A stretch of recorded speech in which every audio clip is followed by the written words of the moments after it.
Échame una usted. 2, 3, 4, 5, gracias. Sí, porque mucho. Dos gorditas, dos tortas. Sí, pero eso no lo llevo. Dame una cosita. Bonito. Me da 5. This could be a market in Mexico City, San Salvador, or Lima, Peru. It's not. It's downtown Los Angeles. And the sights and sounds here are but one indication that Los Angeles is the home of the nation's largest Latino community.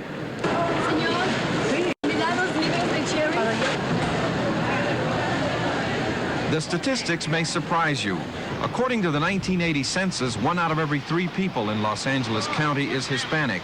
By the year 2000, it'll be 1 out of every 2.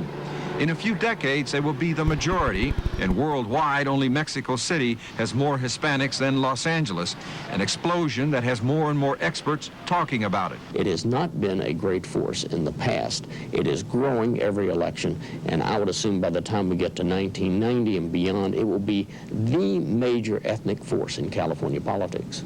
Anyone that's in the consumer products industry is kidding themselves if they expect to capture that market in Los Angeles without capturing a great share of that Hispanic market. If you go out to the universities, Cal State LA, you see a wave of brown faces that are about to come out of the school and obviously take their place in society. We're not going to melt away so that in 100 years they'll say, where were the Mexicans, where were the Latinos that used to be here, and now they're all intermarried or gone away someplace.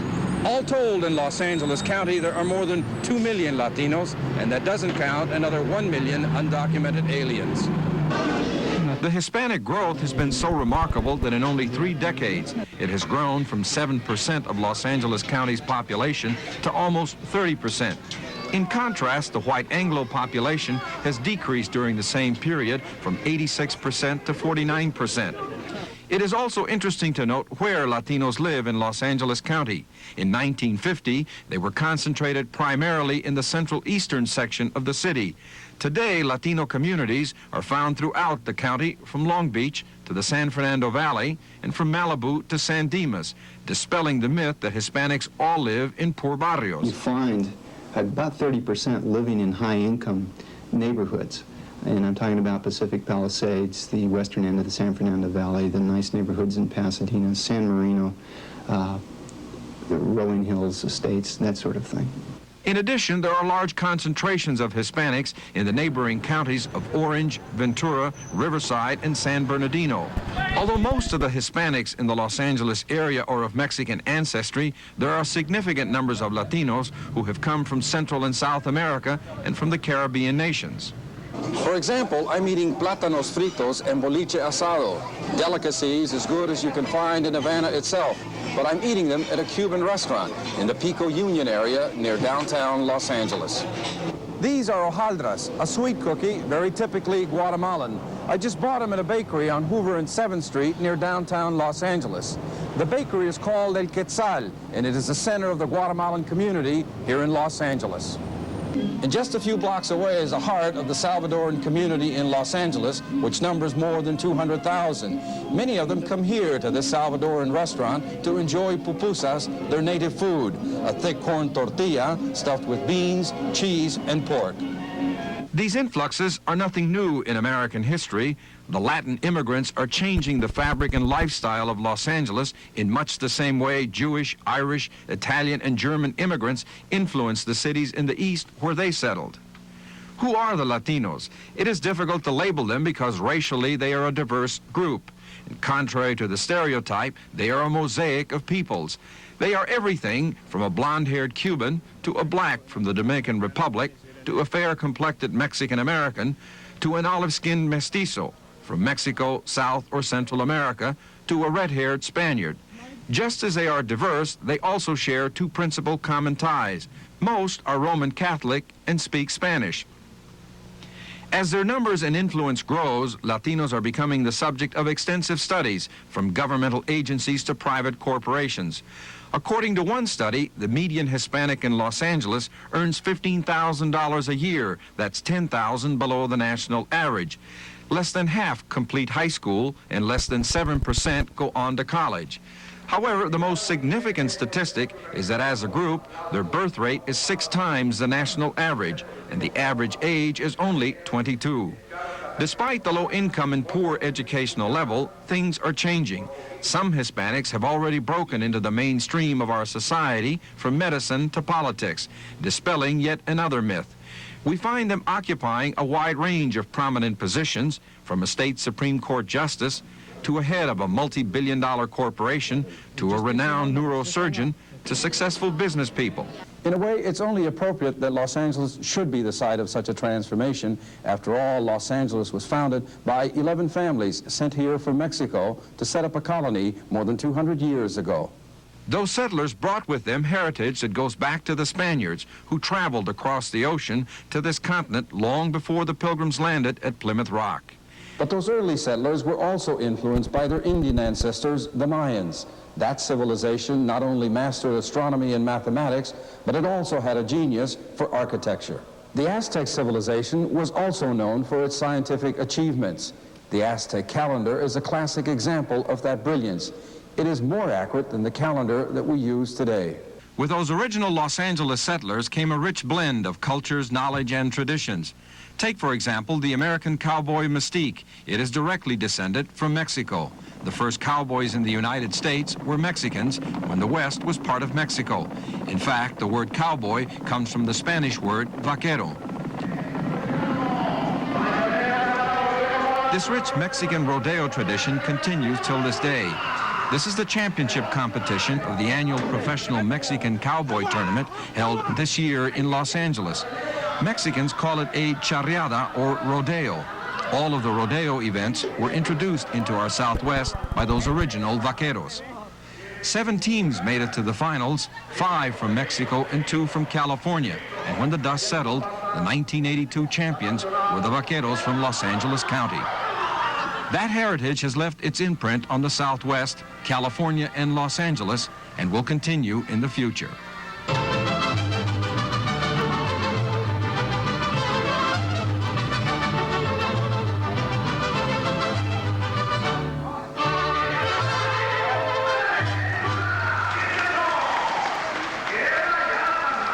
And when we come back, I'll look at Latino immigration, legal and illegal.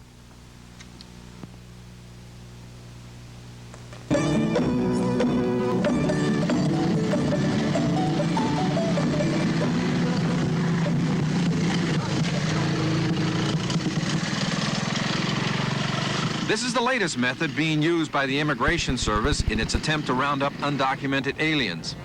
The all-terrain vehicles take the officers into areas they couldn't reach before along the 2,000-mile U.S.-Mexico border. Looks like either a pair or there's 3 of them. They're just crossing the hill now. I see him, yeah, way up on top of there, yeah, in white. Okay. Sure. Okay, in white, yeah. There's 3 of them. You see him over there on the... Party of 3. Yeah, you see him up there at the top? The new motorcycles, coupled with airplanes, other specialized vehicles, and electronic fence sensors, are no match for the hundreds of aliens that pour across the border daily.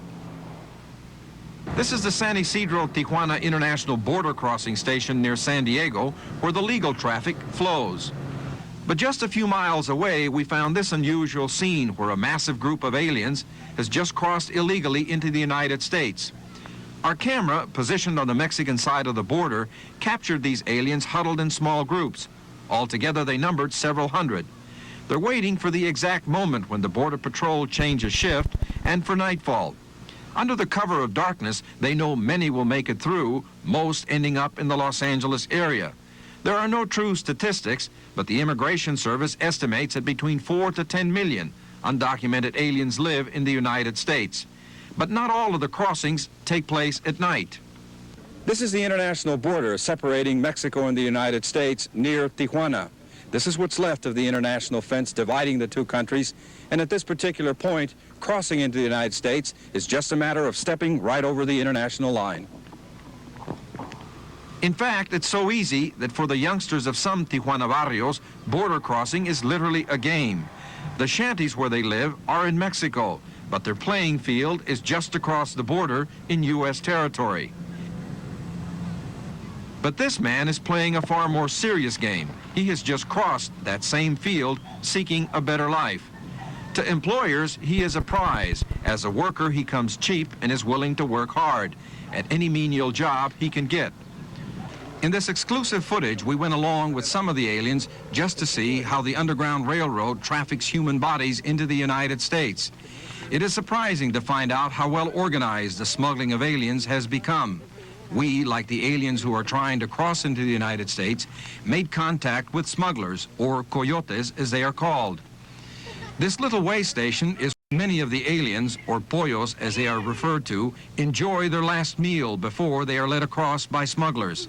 At this station, the price for smuggling the alien into the country is also negotiated. In this rare interview, two smugglers agreed to discuss with us some of the details of their business.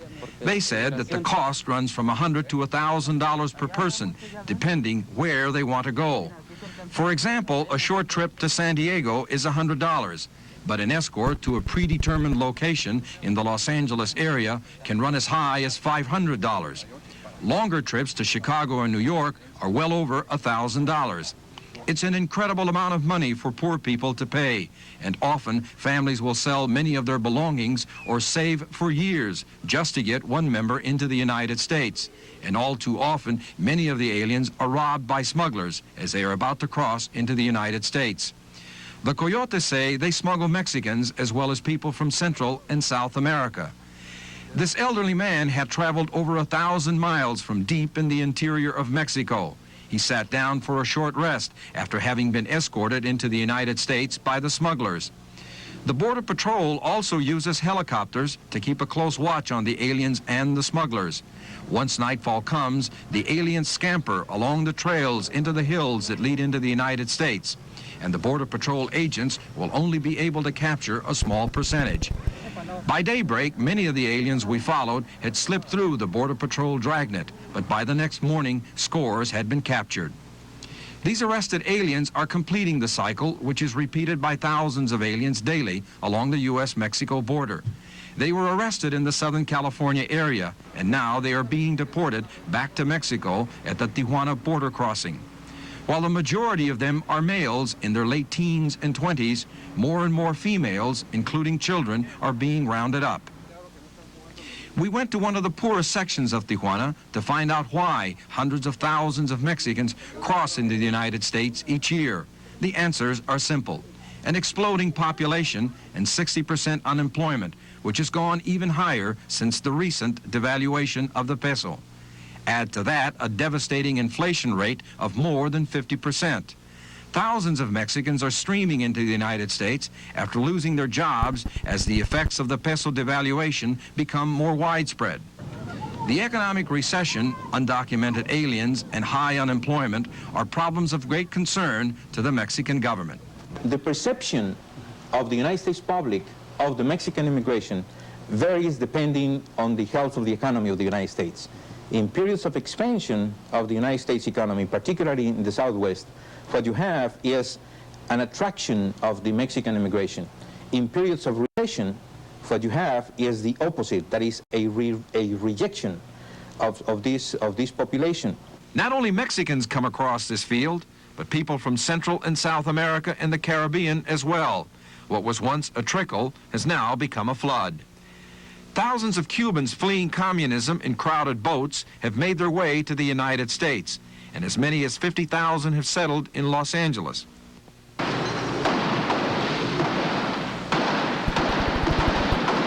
The revolution in Nicaragua 3 years ago forced tens of thousands of Nicaraguans to flee. Many settled in Southern California. And the civil war raging in El Salvador is pushing hundreds of thousands of people out of that country. The Salvadoran community in Los Angeles alone numbers more than 200,000. It's the largest in this country. Once here, those refugees confront a new set of problems in their struggle for survival. 9 members of the Hernandez family live in this tiny one-bedroom apartment in the Echo Park area. Mrs. Hernandez and her 5 children left El Salvador a little over a year ago. She was recently laid off from a garment factory where she worked as a seamstress. Her husband works as a gardener and supports the family on $90 a week. 3 of the children are enrolled in public schools, and they and their parents live in constant fear of being deported. All have asked for political asylum, but so far it hasn't been granted. And to make matters even worse, their rent has been raised to $242 per month. The Hernandez grandparents recently arrived from El Salvador. They spend most of their time thinking about their son and daughter they left behind. The son is missing and presumed dead in the Civil War. The daughter recently escaped from a government jail and is hiding. Concern over the increasing numbers of undocumented aliens, immigrants, and refugees has prompted President Reagan to come up with a solution which is currently working its way through Congress. The proposal would grant amnesty to millions of aliens who entered the United States on or before January 1981. It calls for beefing up the Border Patrol and would make it a crime for an employer to knowingly hire an undocumented worker. Dr. Jorge Bustamante, an advisor to Mexican presidents on immigration issues, says any solution has to be a mutual agreement in the best interest of both countries. If the United States is in a need of unskilled labor, which is something that is difficult to understand sometimes, because the United States educational system is not designed to produce unskilled labor. Nevertheless, the United States needs unskilled labor, which is not producing. But it's important. We are saying, okay, if there is such a need, let's get rational about that need. Let's get the bilateral agreement about that. Let's negotiate. But the United States is not approaching this phenomenon this way. First of all, it's domestic. Second, is a matter of control. It's a matter of cutting something that is rotten, that is doing something negative to the United States. Well, we believe that as long as the United States continue that line, we're going to continue having problems, having tensions, and having disparities and unfairness. When we return, we'll show you the growing economic clout of Latinos and the packaging of the Hispanic buck. Things about coming to America was that I got to try American beers, and I tried them all. The one I like best. This commercial is perhaps the most prominent example of how advertisers are out to capture the Hispanic market. That's why I tell my friends from Mexico, when you come to America, drink light beer, but don't drink the water. Like beer from Miller, everything you always wanted in a beer, and less. It's been only in the past 3 years that the major advertisers have aggressively courted the Hispanic consumer. In fact, it's been a virtual advertising explosion aimed directly at America's 20 million Latinos. The barrage is coming at a feverish pace. Over radio,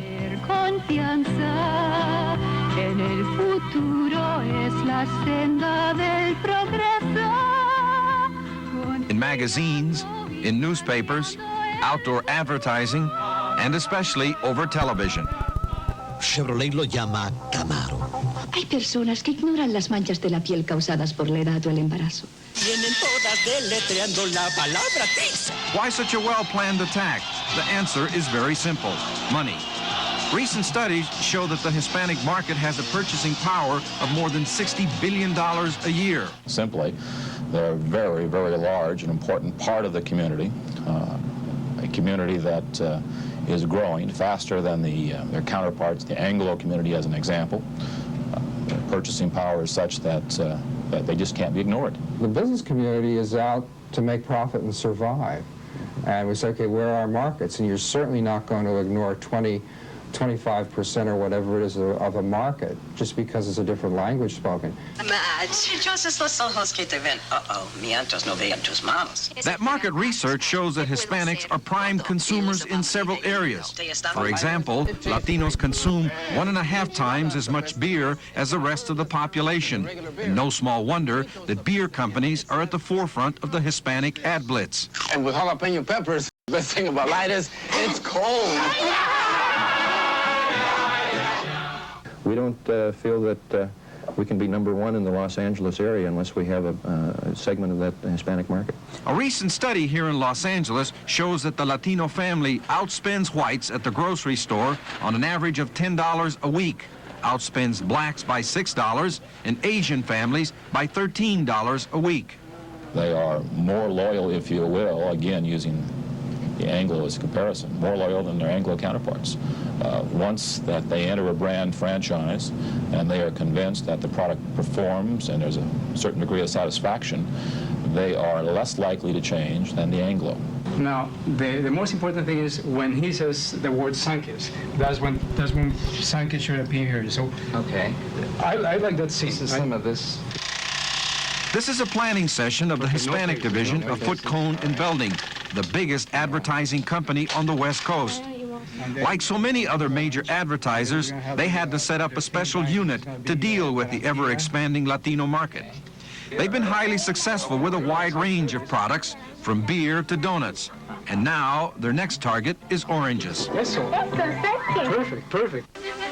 But how well have the advertising campaigns worked? Bank of America es su banco. The Bank of America says this television commercial has paid off extremely well for them. A recent all-Spanish advertising campaign helped B of A 50% of all the Hispanic customers in key areas of Southern California.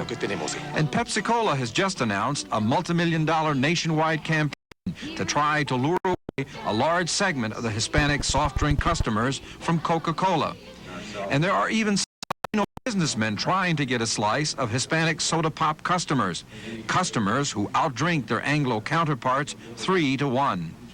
One unique venture involves this new soft drink called Mexicola.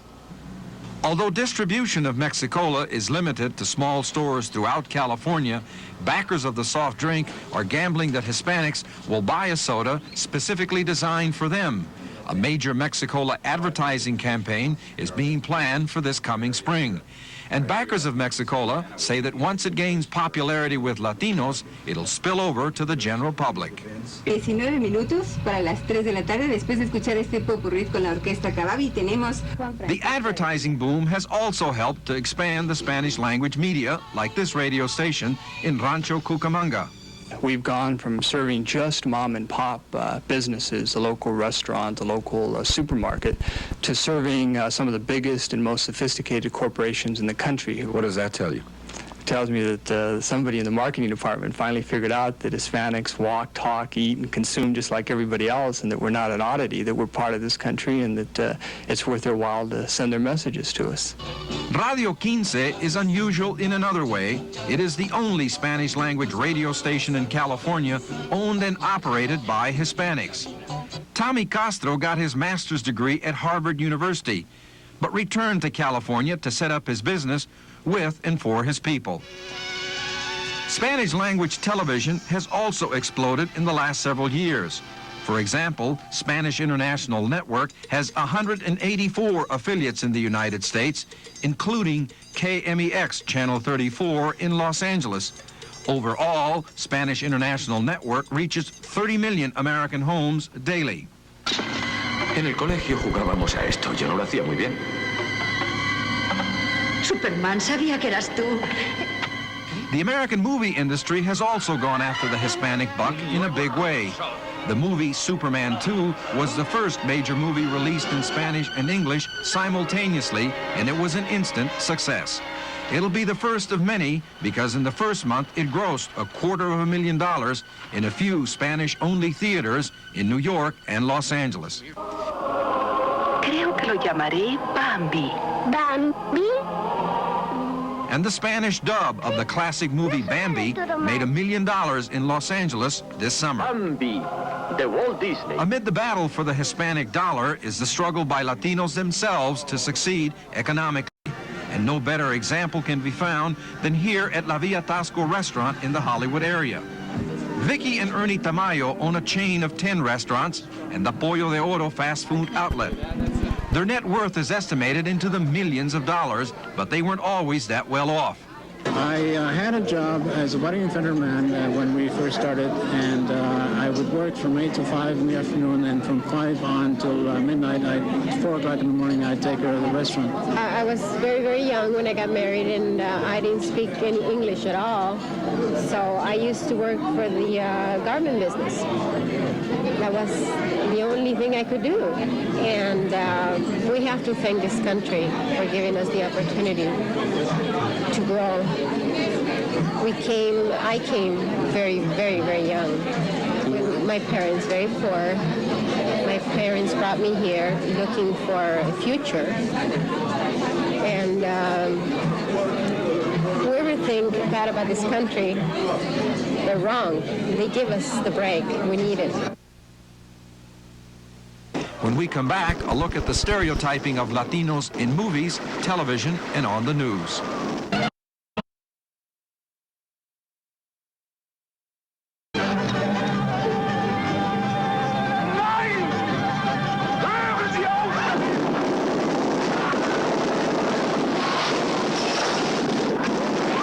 This scene is a classic example of how Latinos are portrayed by the movie industry. The stereotype is one of sleazy bandits and soldiers, lazy peasants, or drunken buffoons who can't shoot or think straight. The damage caused by these stereotypes is twofold. Hispanics, especially children, grow up with a bad self-image, and non-Latinos get the wrong impression that all Hispanics fit the stereotypes. It was a secret fantasy of every vato, living in or out of the pachucada, to put on the suit and play the myth. Although there has been some change, there is still a long way to go. You rarely see a working class Latino, or you don't see them at all as a regular character, but you rarely see them as just an occasional character in which they're played in a positive way. They're either comical or they're involved with some kind of illegal activity. It's still controlled by the people who make the movies, and we don't make the movies or write them. However, in the past several years, numerous Hispanics who have received extensive media coverage are countering the negative images. Mr. Rourke? You didn't expect to find me. Good control of all of his pitches.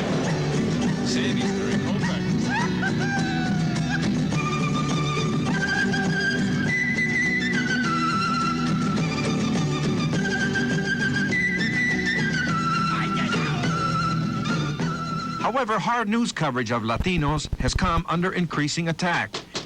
Policía, tenemos una orden de reviso y una orden de arresto para Joe Daniel Diaz. Okay, hands up in the air. Stand back, stand back. Face the other way.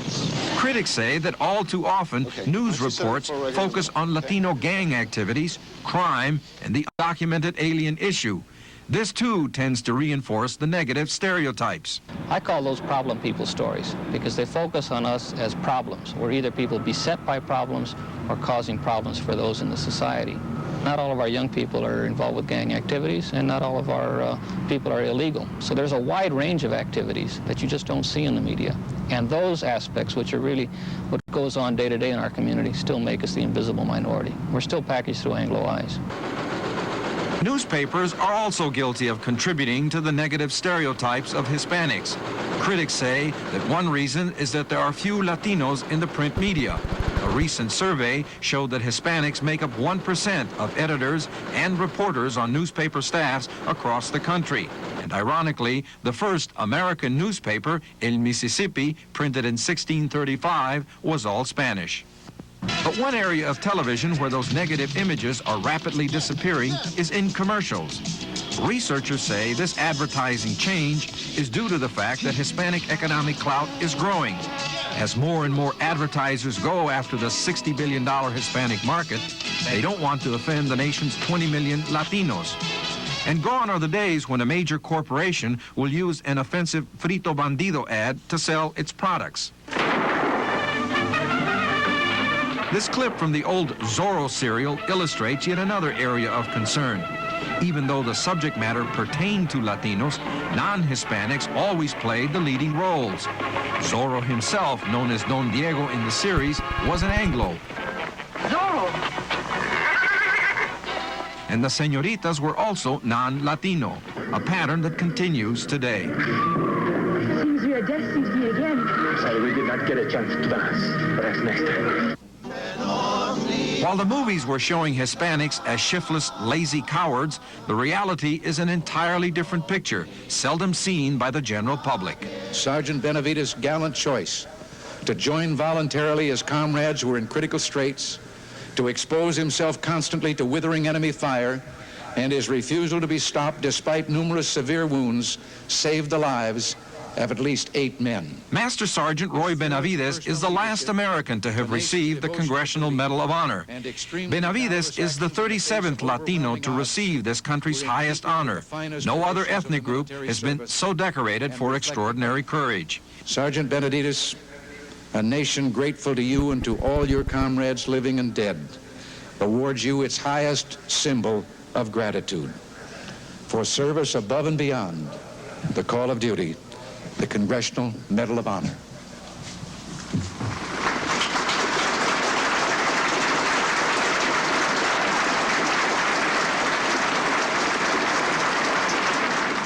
Here is the breakdown. 2 Hispanics received it during the Civil War. 1 was awarded the medal in the China Boxer Rebellion. During World War II, 12 Latinos were so honored. In the Korean conflict, 9 received the Medal of Honor. And during the Vietnam War, 13 Latinos distinguished themselves above and beyond the call of duty. Although they haven't made a movie about Sergeant Jose Lopez, his wartime heroics outshine both Audie Murphy and Sergeant York. Medal of Honor winner Jose Lopez killed more enemy soldiers in World War II than any American soldier in any war. In one battle, he single-handedly held off a German tank battalion, killing more than 100 enemy soldiers. 9 of the 37 Latino Medal of Honor winners are still living, and 7 of those survivors were recently honored at a dinner in Los Angeles by the National Association of Latino elected and appointed officials.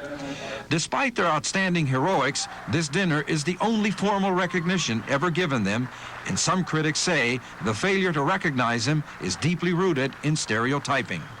And actress Carmen Zapata knows a lot about stereotyping and having to play secondary roles. Mostly I'm playing the mother of a drug addict or the mother of a gang member or a maid, but we would like to see the other side of the coin occasionally as well, because that is a very small percentage of our community. We're a middle-class community who have many lawyers and doctors and social workers and teachers and politicians in the mainstream. But not only is she working to improve the image of Latino actors and actresses, she also is involved in establishing a bilingual theater of the arts in Los Angeles.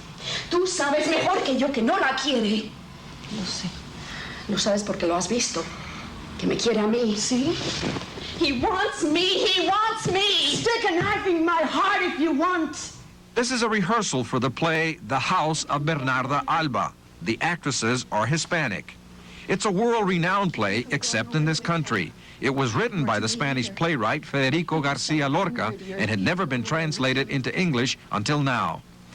It'll premiere in October, alternating one night in English and the next in Spanish. Cabeza fuera de los embozos. Sí. Yes. Let my heart explode like a pomegranate. I love him. Despite its uniqueness, that play is the exception rather than the rule in breaking down stereotypes. That's a difficult task for Hispanics, about as difficult as it's been to break into politics. And nowhere is the lack of Hispanic politicians more evident than on the Los Angeles City Council. Out of 15 councilmanic seats, not a single one is occupied by a Latino. In fact, the last Hispanic to serve here was in 1949. And this despite the fact that Hispanics make up a third of the city's population. And on the Board of Education, the situation is just as dismal. Out of 7 seats, there are no Hispanics in a school district where Latinos make up more than 50% of the students. And it isn't any better at the county level. There are no Latinos among the 5 board members, and there hasn't been one in over 100 years. Why such a lack of political clout despite their growing numbers? There are several reasons. Half of our population is under age 21. 43% of us are under the age of 18. That means they're not eligible to vote. Younger people generally, that is between 18 and 25, don't tend to vote in our society. That's true of the Anglo population as well. The Hispanic population tends to spread rapidly and not to concentrate in one particular area as other groups. Therefore, you do not have the kind of political clout, quote unquote, that other groups have. We've had a problem where Latino districts were carved up into many different councilmanic or assembly districts, and it tended to dilute Latino voting strength. On the state level, there are only 2 Latino senators and 2 assembly members, and in Congress there are only 2 Hispanic representatives from Southern California. On the outside, it looks just like another little Mexican restaurant. But inside, it's the center of what many consider to be the leading edge of the growing Hispanic political movement. Frank and Lucy Casado's El Adobe has been the gathering spot for powerful and aspiring politicians of both parties for many years. Campaigns have been launched here, strategies have been mapped out, and important decisions have been made. And Frank and Lucy Casado take great pride in having influenced much of California's politics. The governor had run for Secretary of State and won, so we had all his desk and typewriters, so we put him up here in the restaurants and that campaign from a part-time basis. Next, we'll take a look at the controversial issue of undocumented aliens.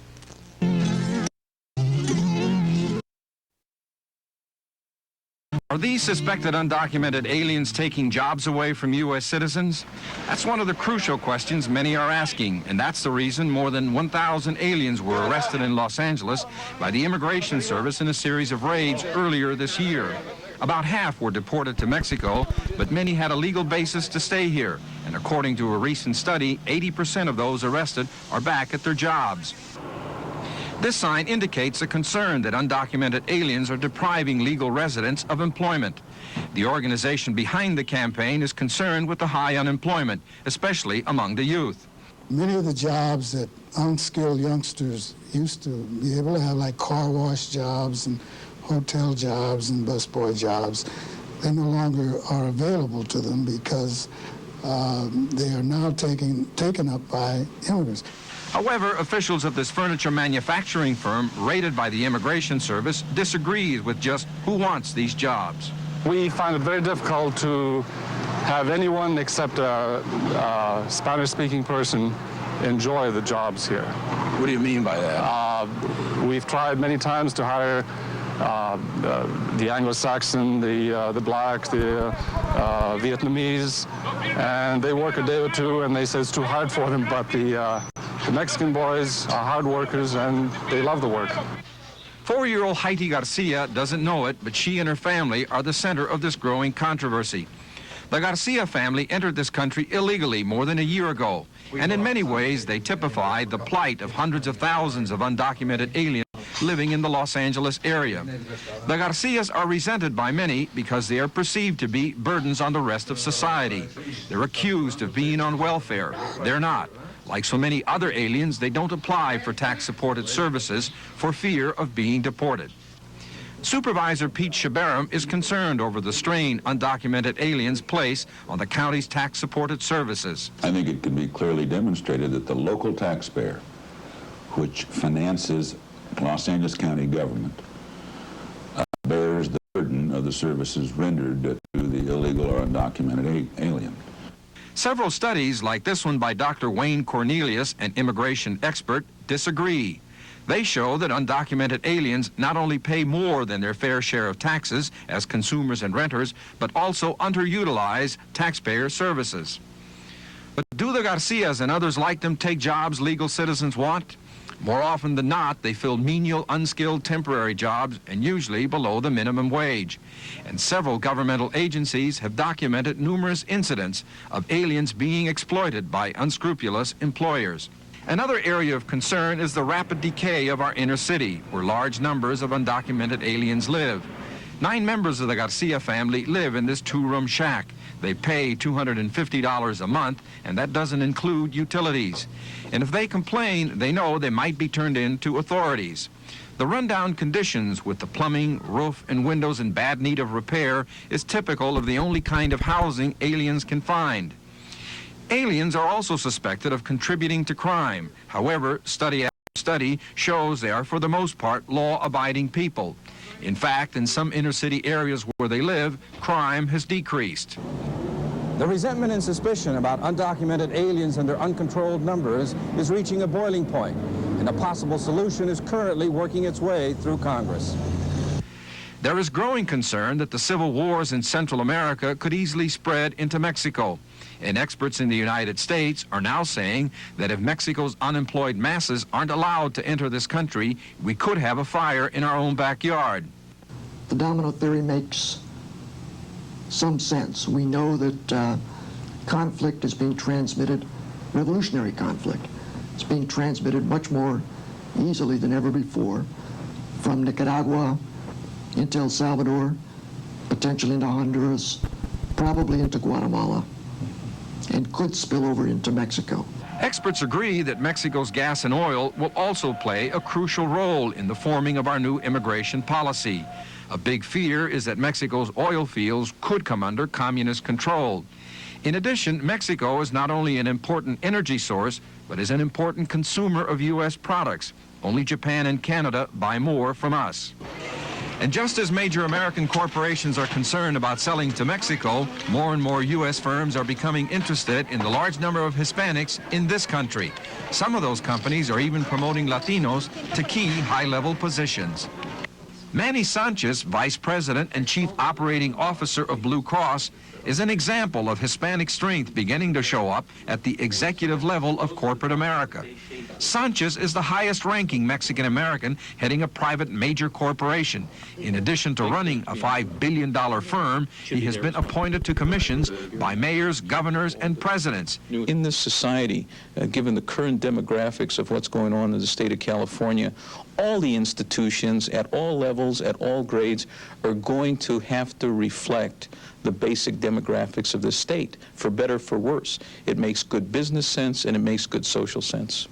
Next up, we'll examine the controversial issue, bilingual education.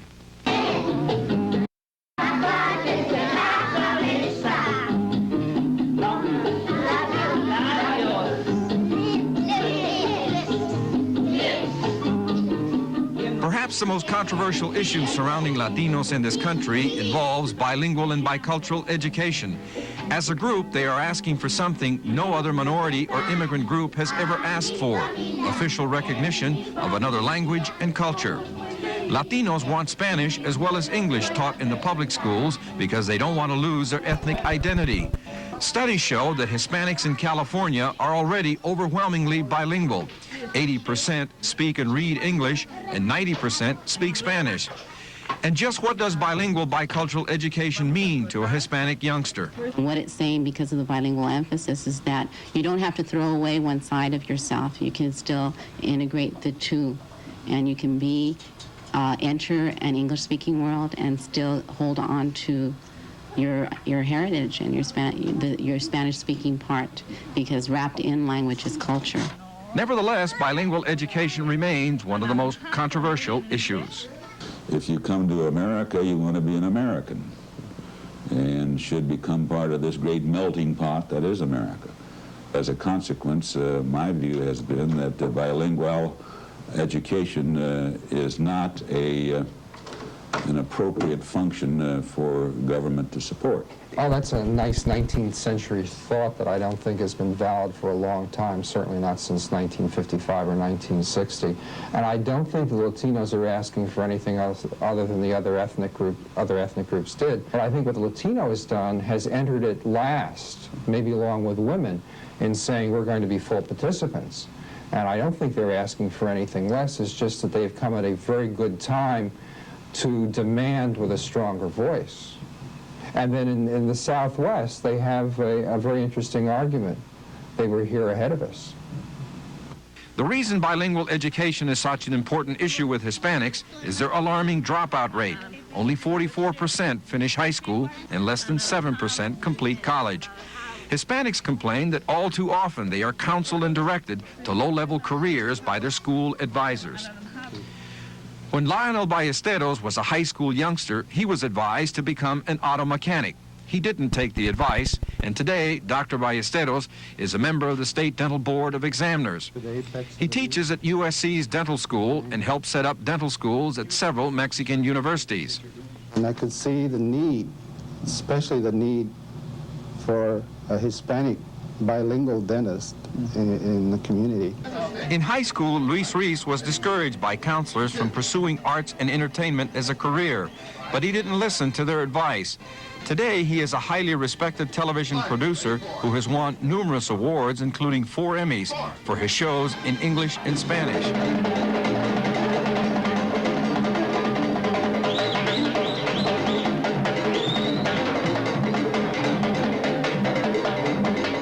This is Tito Puente and his renowned salsa orchestra.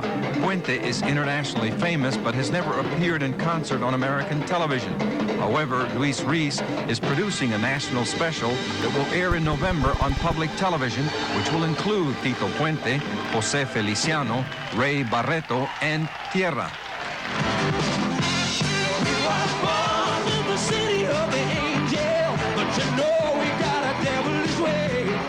Luis Reese believes that, like education, music is also an important way to perpetuate Latino culture. The Latin born in this country and raised in this country is beyond just talking to himself.